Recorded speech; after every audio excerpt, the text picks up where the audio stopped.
Humans may seem boring to the bulk of species, especially those that have never actually traveled on a human vessel. But those that look from the outside see that humans are also wealthy. A species that always has space on their ship, space for cargo, space for personnel, space for amenities like hydroponics, space for a multitude of freezers that are holding all this protein, space for, well, everything. A species that also always has tons of food to share. In fact, sometimes, every once in a while, they'll even give it to you for free. It's a strange thing to see. It's a species that also has very large vessels. A species with limited issues with their ships as well, where most species will have to pull their ship into some sort of dock to have it basically refit, have it completely stripped out from the inside end out for their components to be ripped out, to be checked, to be worked on. It seems though humanity just doesn't have to worry about that. Humans are always walking around in their pristine armor. Armor that doesn't have any scratches, any dings, anything like that. And it screams nothing but wealthy. Yet nothing more than what happened with the incident with the Vagish. The Vagish are a mammalian species. Like humans, they're bipedal. But there are certain differences, in particular the long furry tails, feet that are more like paws than the feet of a human. Again, bipedal, so their front manipulators are more like hands.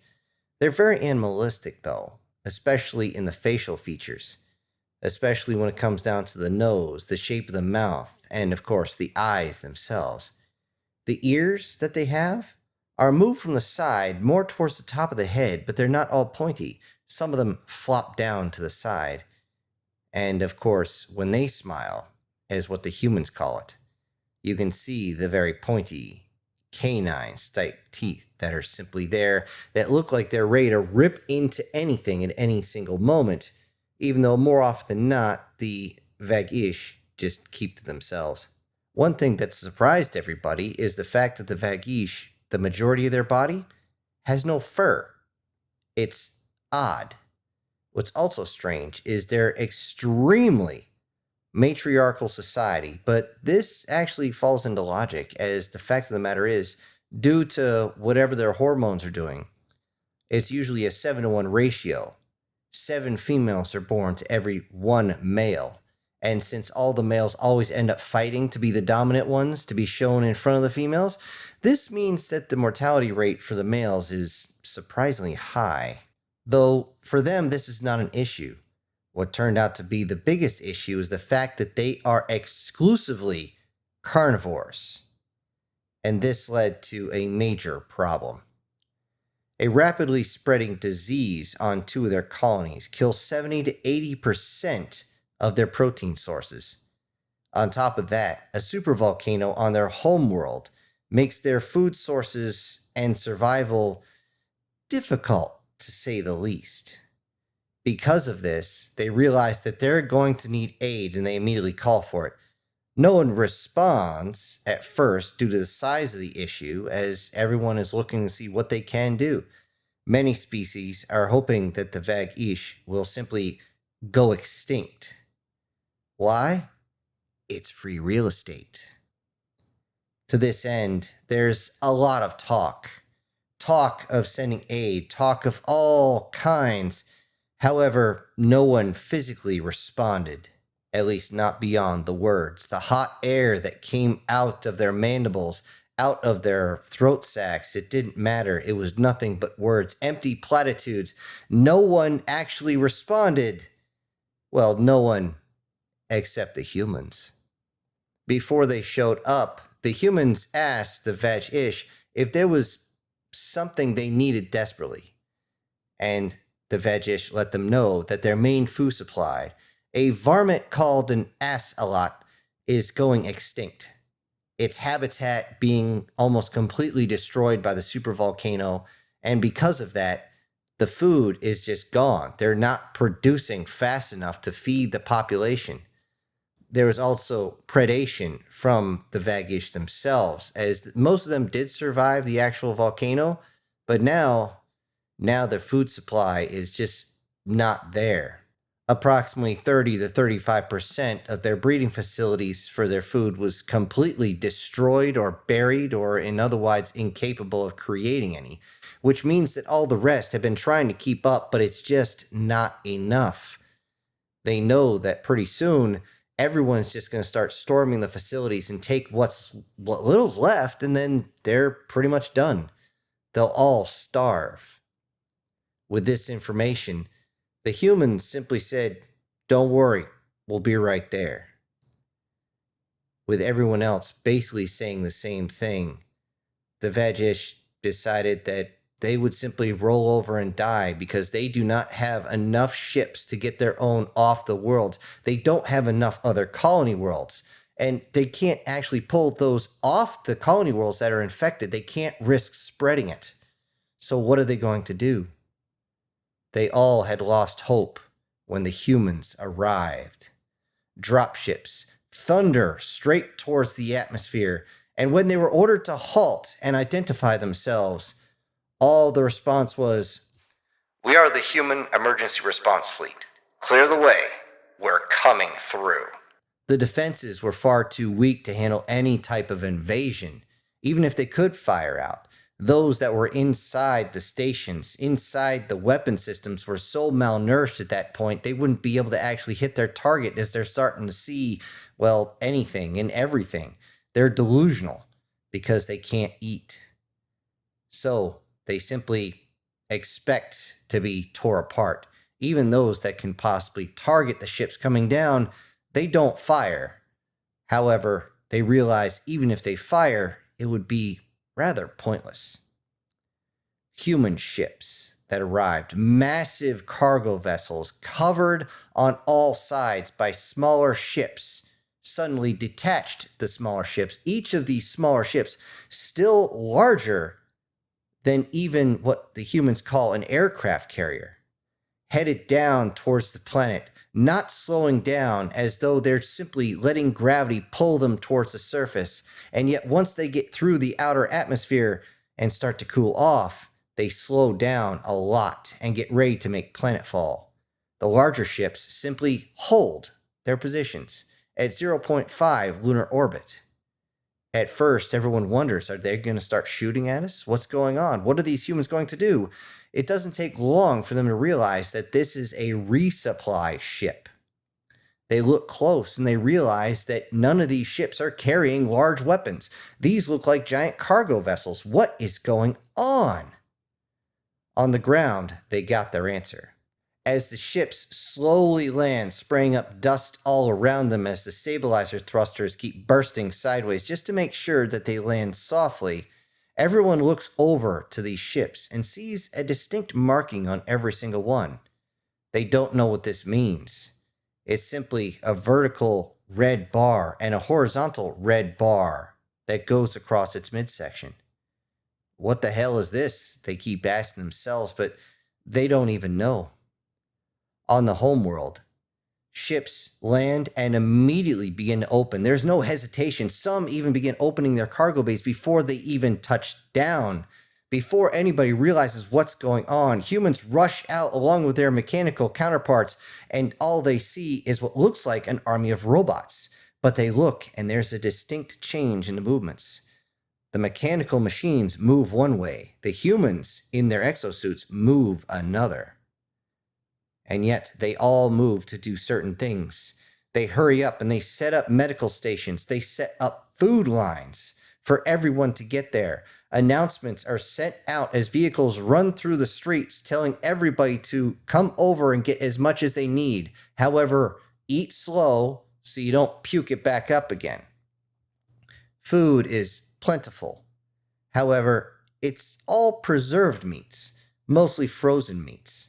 And this originally puts off the Vagish, but let's face it, when you're starving, you don't really care.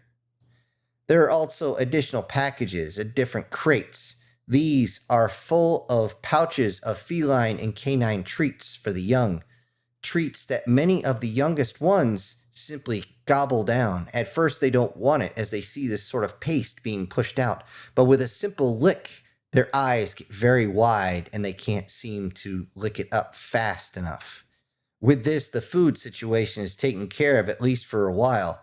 Immediate halt of consumption of the remaining ocelots, and they are allowed to repopulate so that they could once again fill out across the homeworld so that everyone will actually have a food source when this is all over. Yet food was not the only thing, as medical aid was everywhere.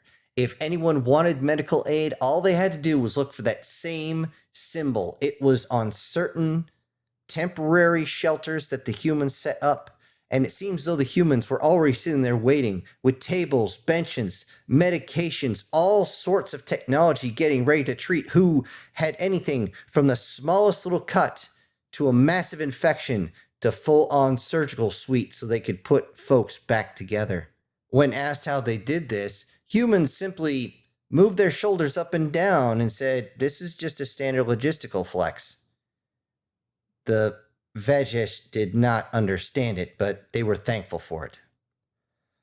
On the colony worlds, there was no ocelots around to actually transfer, and they didn't have enough frozen meats, so they substituted with another readily available protein source, at least for humans, and that would be rats. They breed fast, and they are the closest that humans can find to the ocelots. In fact, unless you look at them close, you'd have difficulty telling them apart. In fact, ocelots, they breed a little bit slower and they tend to be a bit larger, especially on the hind end where all the good meat is, apparently. And when asked about the taste between the two, well, the Vagish simply said it's okay. They said there's a difference in the meat. It's not as good as the ocelots, but it's basically the difference between pork and beef, they would say. When the humans look confused and asked to specify, the Vagish would say, "We have seen your preference in both. You will eat pork, but you would prefer beef, yes?" That's when everybody understood exactly what they meant. There was also a surprisingly secondary bonus as one of the containers full of rats actually spilled out. The children that now had a full belly needed some entertainment, and they enjoyed chasing down all these rats that seemed to scurry left and right. Not only did the children chase them down, but they dove for them, grabbing, and through all the squeaks, they would sink their fangs deep in, and it seemed to have a strange, almost euphoric sensation as the blood poured down their lips, and the crunch was heard as the rats stopped moving. All the while, for an entire solar cycle around their own home star, the humans continued to bring in supplies, to aid with medical, to help them recover their own planet, yet at the same time, they never once removed their suits. This led to many of the humans being misidentified over and over again, as many of the Vagish could not actually figure out who they were speaking to at times. However, after a while, they would notice little slight changes in the way the humans move, and they could tell which human was where. On top of this, they realized that the humans never used one of their own curses. For some reason, whenever they heard humans talking with each other, it seems as though they tried constantly to change different words to make it seem like they were not upset about something. And they always had care in their movements. Care especially around the children. And when asked, the humans said that children are innocent. They need to be dealt with as such. The humans were always professional, always saying the Vagish version of sir or ma'am at any given time, making sure that they know that the humans were there as friends, but nothing else. And because of that, the humans would again never, ever leave their suits. They wouldn't even raise their visors. That's not until many of the colonists desired to go back to their home planets, or from the home planets to the colonies. Once en route, the humans let their hair down right out of their helmets. As soon as they took it down, the hair, especially on the females, seemed to flow down their backs. Once they actually got out of their suits, the Vagish got to actually see a human in person, so to speak. When they saw the humans, they were amazed at the physicality. However, this led to some issues. In particular, the male toms, you could say, of the Vagish were a bit jealous of the human males, as human males tend to be larger, broader, and with a lot more muscle. And this made the Vagish males, well, jealous. And they got very aggressive towards human males. However, the aggression didn't last long, as getting tossed into a bulkhead one-handed and hearing your own bones crack, or facing a direct human strike that is strong enough to actually pick one up against heavy gravity and simply knock them across the upper deck as they eventually fall down to the lower deck, yeah, they realize not to screw around with human males. They may be polite, but they'll snap at you in a moment. During the flights, especially with children on, humans tend to cover themselves with much more clothing than they normally do. However, still with as little as possible. They're still very, very vain as a species, but humanity does show respect. When there's dignitaries of any sort, from mayors to their own royalty, professionalism always remains. However, sometimes clothing does not, as humans at this point really don't like wearing much. And unfortunately, they got to see human reactions because the Vagish still look quite human. And the Vagish will always look at the humans as strange and a lot less fur than they do. Even though the majority of the Vagish don't actually have fur on their bodies, they do have it from where the humans would say the calves down to the paws and the bottom of their feet. They also do have a long mane that comes off the top of their heads, surrounding their ears as well. But aside from that, they look at the humans like you only have hair in one spot, your head. What is going on? And this is why many of the Vagish will unconsciously reach out to touch the side of a human. However, doing that without permission is a quick way to get backhanded by another human, male or female, doesn't matter. You're ending up on your back. Though it is of note that every once in a while the unwelcome touching will lead to additional touching. Seeing the vast wealth of humans during this entire incident and how willing they are to share resources, other species began to talk. They began to talk about how humans appear to be wealthy, very wealthy. Humans don't seem to have any type of true warships, as the only thing they ever see are cargo vessels. Sure, the cargo vessels have a lot of point defenses, most of which that are hidden. But without any true ship-to-ship weapons, how are they going to be able to stand up to anything? Humans individually are strong for sure. No one ever dares to go against that truth. But they have yet to actually face another species in any type of long-term combative situation, i.e. a war. Human territory is now being looked at as ripe for the picking, as they see how much resources the humans have to simply give away without any cost. Everybody was even surprised, as the Vagish were expected to simply go completely bankrupt, to have to give up at least one of their planets to the humans. But when they were asked if they wanted any type of payments, the humans simply held up one of their palms and said, "Don't worry about it." This was enough for everyone to look at territory as a true ripe peach on the vine, perfectly sweet and ready to be consumed.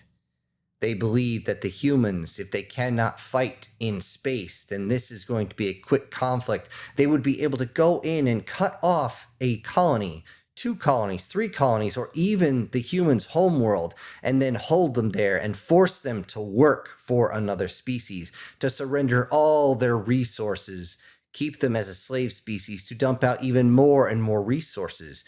They will be a great asset. They will bring a lot of wealth. Even one of those pushing this said, "I'm sure the fight will be simple. They will not be able to fight back. Not effectively, which means it'll be one-sided and above all else, boring." Hello everybody, this is Syntax. Thank you for joining me today on part 3 of this ongoing series. Now before I go, I need to say that today's winner is Julius Boone and Brian Kemp coming in a close second. I also need to send out some very big thank yous to the supporters of this channel, and they are Brian Kemp, Sir, MTF Guard, Guardian Sage, Steve Ewick, Douglas Scarborough, Erica Gem, SS Demon, Prozac and Pancakes, Julius Boone, and Joseph Blosh. Thank you all so much for supporting the channel. Everybody else, I'll see you on the next one. This is Syntax. Ejecting pilot.